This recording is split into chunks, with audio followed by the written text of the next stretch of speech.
This is taken from the Book of Urantia on the Last Supper. During the afternoon of this Thursday, when Philip reminded the Master about the approaching Passover and inquired concerning his plans for its celebration, he had in mind the Passover supper, which was due to be eaten on the evening of the next day, Friday. It was the custom to begin the preparations for the celebration of the Passover not later than noon of the preceding day. And since the Jews reckoned the day as beginning at sunset, this meant that Saturday's Passover supper would be eaten on Friday night, sometime before the midnight hour. The apostles were, therefore, entirely at a loss to understand the Master's announcement that they would celebrate the Passover one day early. They thought, at least some of them did, that he knew he would be placed under arrest before the time of the Passover supper on Friday night, and was therefore calling them together for a special supper on this Thursday evening. Others thought that this was merely a special occasion which was to precede the regular Passover celebration. The apostles knew that Jesus had celebrated other Passovers without the lamb. They knew that he did not personally participate in any sacrificial service of the Jewish system. He had many times partaken of the paschal lamb as a guest, but always when he was the host, no lamb was served. It would not have been a great surprise to the apostles to have seen the lamb omitted even on Passover night, and since this supper was given one day earlier, they thought nothing of its absence. After receiving the greetings of welcome extended by the father and mother of John Mark, the apostles went immediately to the upper chamber while Jesus lingered behind to talk with the Mark family. It had been understood beforehand that the Master was to celebrate this occasion alone with his 12 apostles. Therefore, no servants were provided to wait upon them. When the apostles had been shown upstairs by John Mark, they beheld a large and commodious chamber, which was completely furnished for the supper, and observed that the bread, wine, water, and herbs were all in readiness on one end of the table. Except for the end on which rested the bread and wine, this long table was surrounded by 13 reclining couches, just such provided for the celebration of the Passover in a well-to-do Jewish household. As the 12 entered this upper chamber, they noticed, just inside the door, the pitchers of water, the basins and towels for laving their dusty feet. And since no servant had been provided to render this service, the apostles began to look at one another as soon as John Mark had left them, and each began to think within himself, "Who shall wash our feet?" And each likewise thought that it would not be he who would thus seem to act as the servant of the others. As they stood there, debating in their hearts, they surveyed the seating arrangement of the table, taking note of the higher divan of the host with one couch on the right and 11 arranged around the table on up to opposite this second seat of honor on the host's right. They expected the Master to arrive any moment, but they were in a quandary as to whether they should seat themselves or await his coming and depend on him to assign them their places. While they hesitated, Judas stepped over to the seat of honor at the left of the host and signified that he intended there to recline as the preferred guest. This act of Judas immediately stirred up a heated dispute among the other apostles. Judas had no sooner seized the seat of honor than John Zebedee laid claim to the next preferred seat, the one on the right of the host. Simon Peter was so enraged at this assumption of choice positions by Judas and John that, as the other angry apostles looked on, he marched clear around the table and took his place on the lowest couch, the end of the seating order, and just opposite to that chosen by John Zebedee. Since others had seized the high seats, Peter thought to choose the lowest, and he did this, not merely in protest against the unseemly pride of his brethren, but with the hope that Jesus, when he should come and see him in the place of least honor, would call him up to a higher one, thus displacing one who had presumed to honor himself. With the highest and the lowest positions thus occupied, The rest of the apostles chose places, some near Judas and some near Peter, until all were located. They were seated about the U-shaped table on these reclining divans in the following order. On the right of the Master, John. On the left, Judas, Simon Zelotes, Matthew, James Zebedee, Andrew, the Alphaeus twins, Philip, Nathanael, Thomas, and Simon Peter. They are gathered together to celebrate, at least in spirit, an institution which antedated even Moses and referred to the times when their fathers were slaves in Egypt. This supper is their last rendezvous with Jesus, and even in such a solemn setting, under the leadership of Judas, the apostles are led once more to give way to their old predilection for honor, preference, and personal exaltation.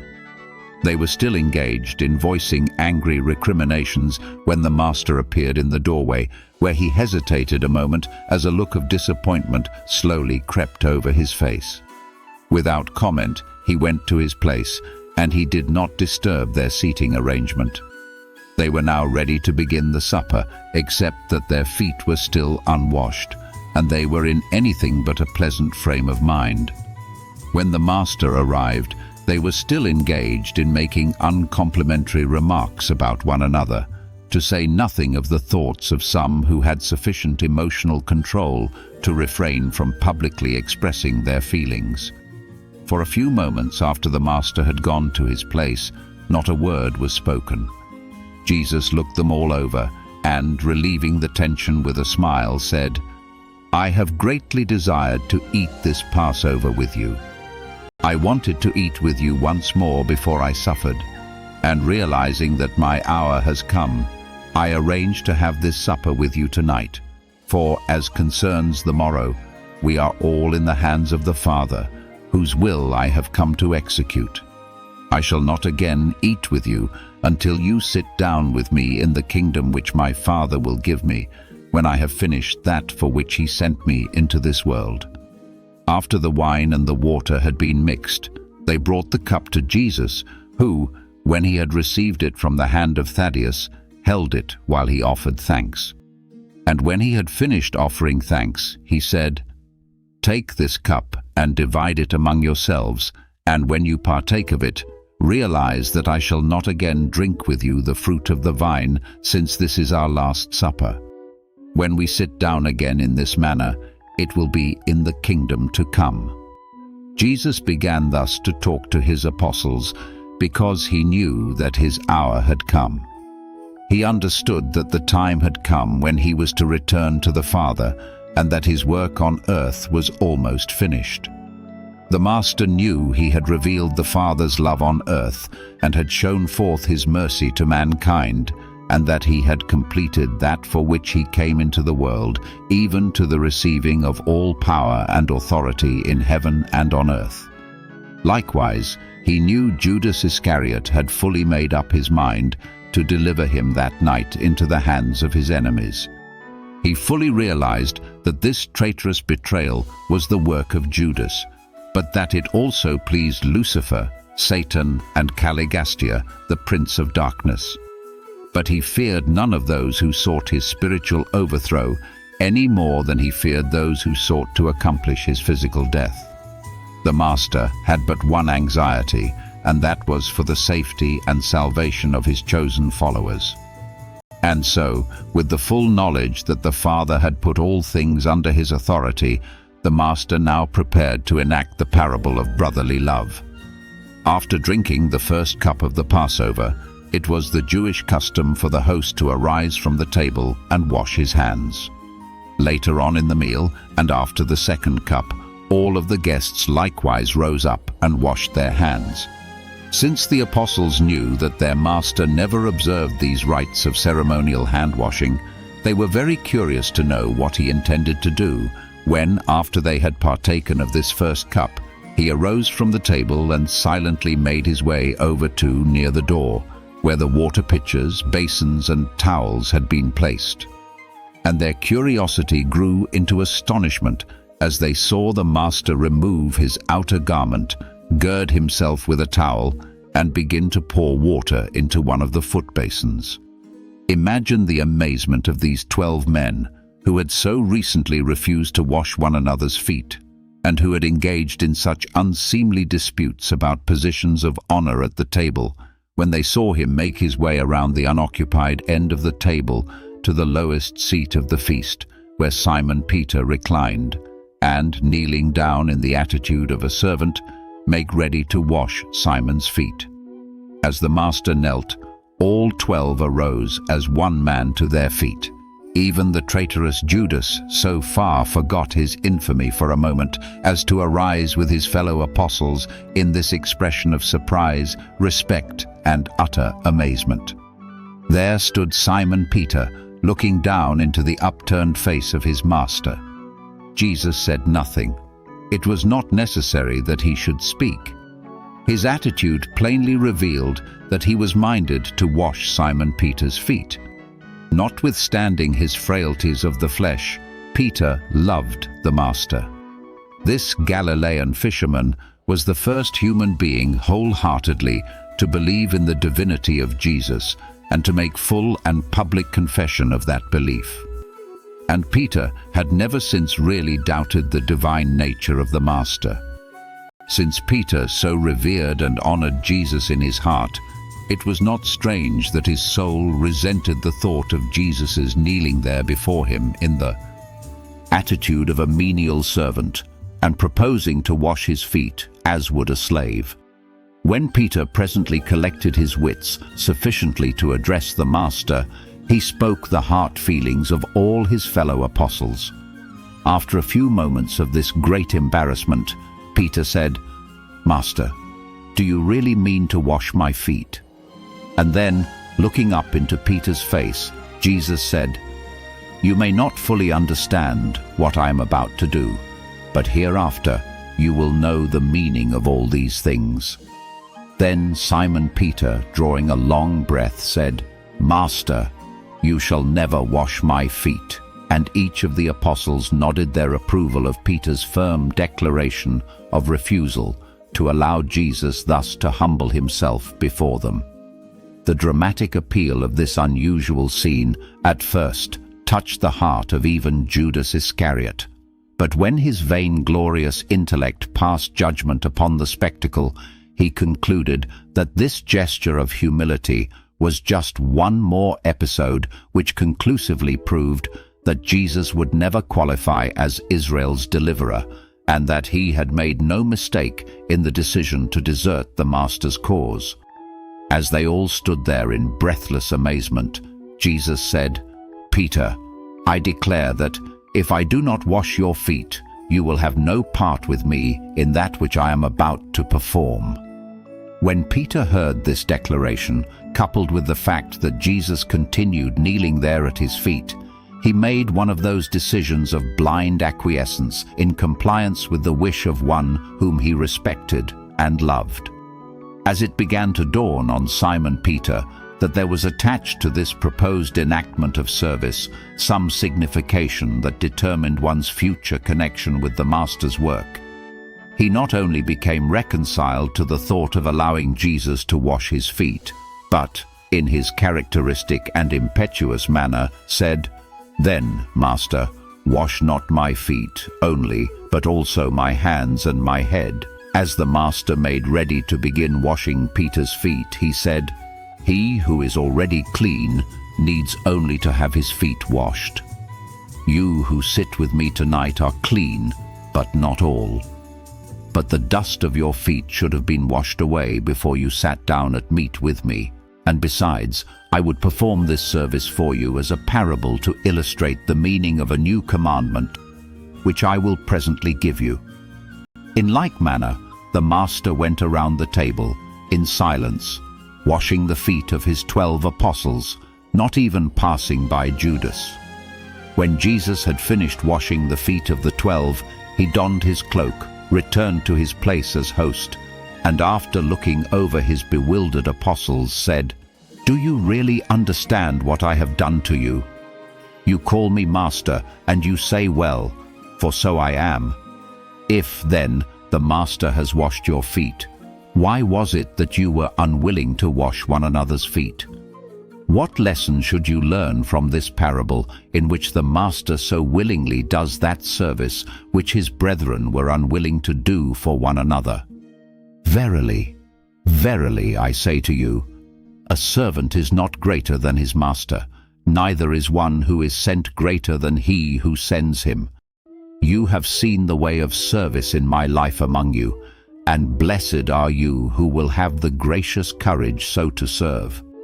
But why are you so slow to learn that the secret of greatness in the spiritual kingdom is not like the methods of power in the material world?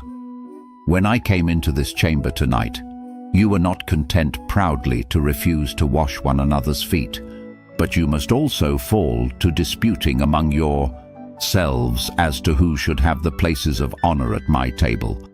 Such honors the Pharisees and the children of this world seek, but it should not be so among the ambassadors of the heavenly kingdom. Do you not know that there can be no place of preferment at my table? Do you not understand that I love each of you as I do the others?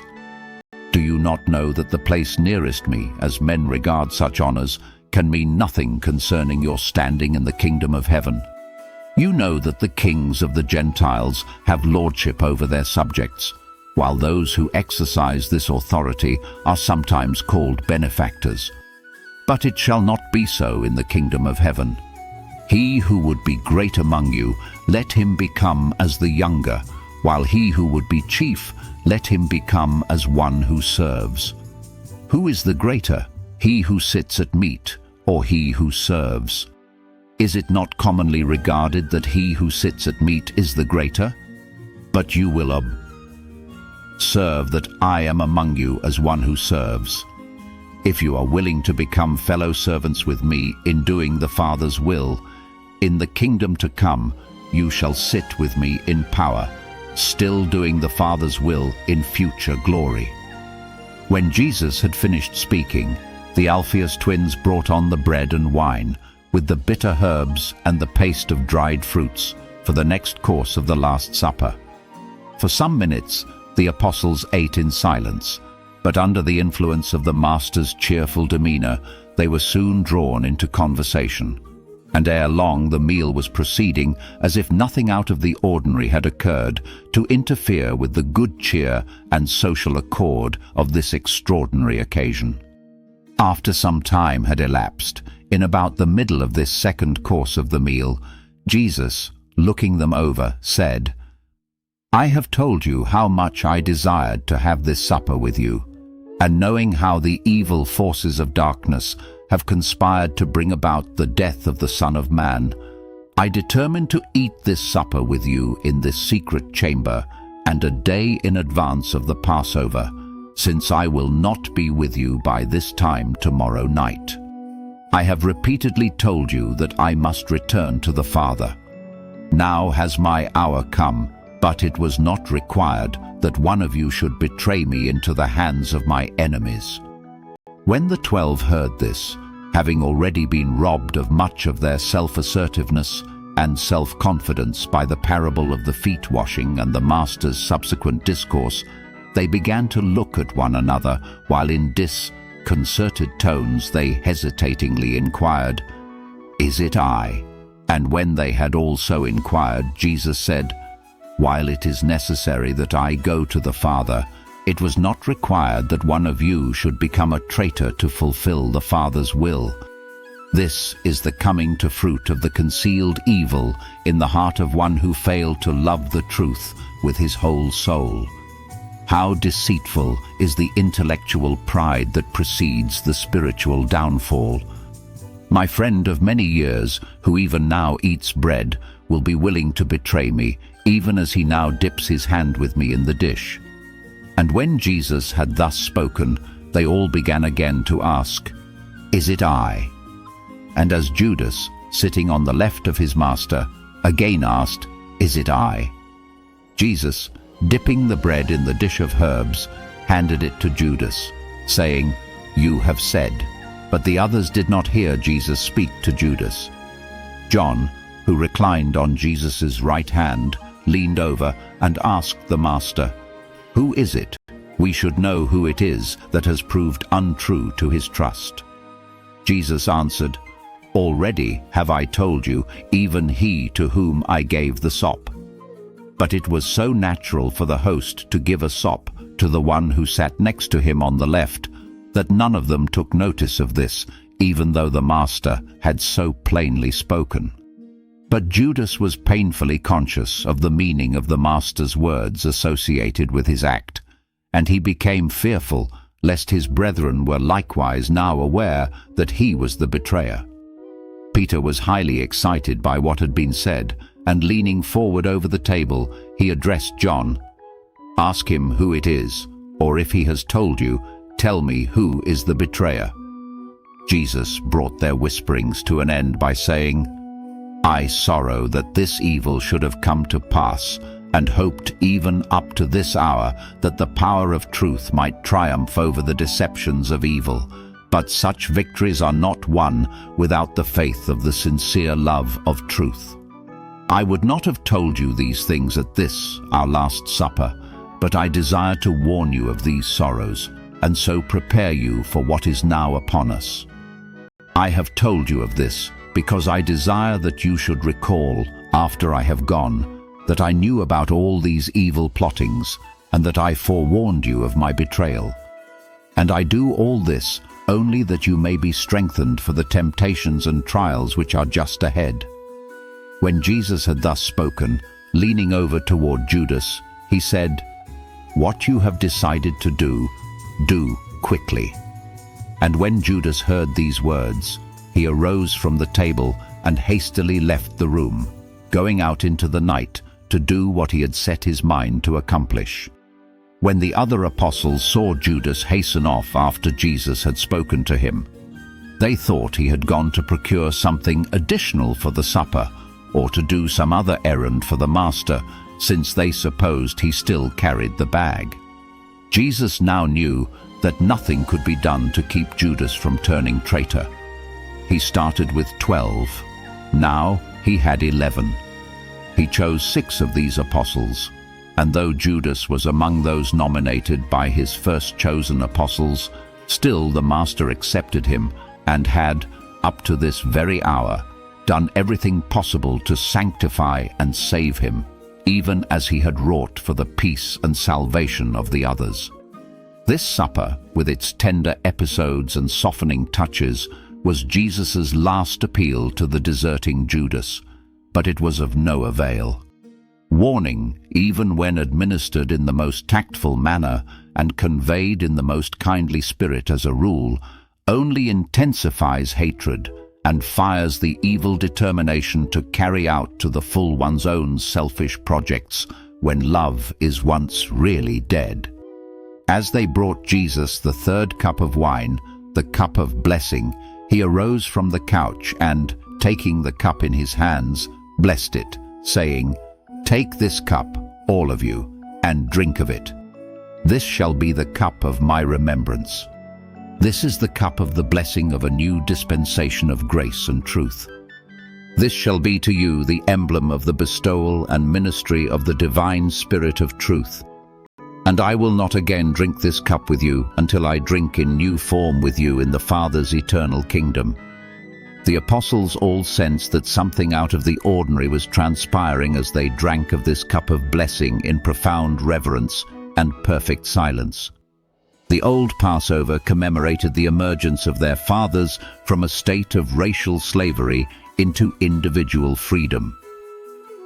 Now the Master was instituting a new remembrance supper as a symbol of the new dispensation, wherein the enslaved individual emerges from the bondage of ceremonialism and selfishness into the spiritual joy of the brotherhood and fellowship of the liberated faith sons of the living God. When they had finished drinking this new cup of remembrance, the Master took up the bread and, after giving thanks, broke it in pieces and, directing them to pass it around, said, "Take this bread of remembrance and eat it. I have told you that I am the bread of life, and this bread of life is the united life of the Father and the Son in one gift. The word of the Father, as revealed in the Son, is indeed the bread of life." When they had partaken of the bread of remembrance, the symbol of the living word of truth incarnated in the likeness of mortal flesh, they all sat down. In instituting this remembrance supper, the Master, as was always his habit, resorted to parables and symbols. He employed symbols because he wanted to teach certain great spiritual truths in such a manner as to make it difficult for his successors to attach precise interpretations and definite meanings to his words. In this way, he sought to prevent successive generations from crystallizing his teaching and binding down his spiritual meanings by the dead chains of tradition and dogma. In the establishment of the only ceremony or sacrament associated with his whole life mission, Jesus took great pains to suggest his meanings rather than to commit himself to precise definitions.